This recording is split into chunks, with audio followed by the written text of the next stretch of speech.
Inclusive growth, to me, it's a focus on core economic principles that are tried and true and tested, but take into mind that those principles need to work for everybody. Inclusive growth really means sustainability across all communities. It's really trying to see how many more inches we can move the needle. And that's what we're trying to drive with this effort.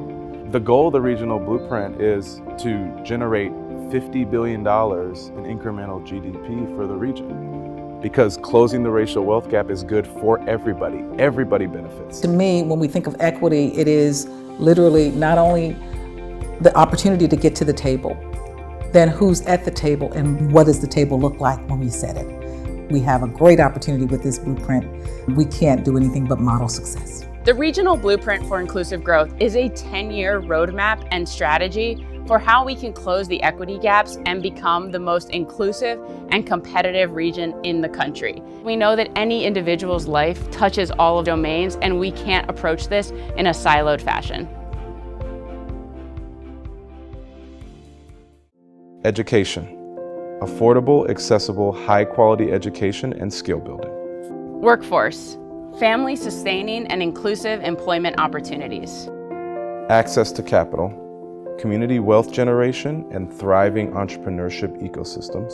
Affordable housing. Affordable, sustainable housing in thriving communities.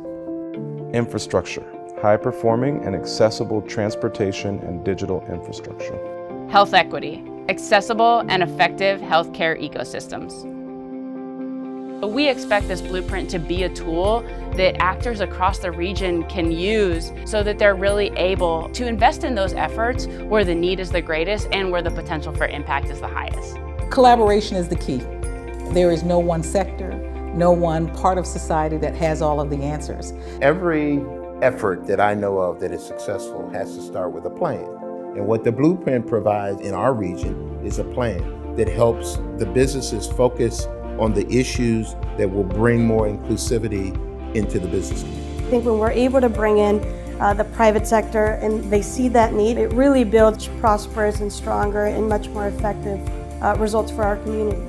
To build an inclusive economy, we need to do a number of things differently. Building partnerships is central to everything that CityWorks DC does, and I would argue to being an inclusive economy. We partner not only with schools and school districts, but we partner with employers, we partner with training organizations. This 10-year blueprint is really going to be beneficial to organizations like Bite Back, to initiatives like the Baltimore Digital Equity Coalition that are on the ground, boots on the ground, doing the work in the community. Transportation is what moves us to those different areas, a higher paying job, healthcare, your home.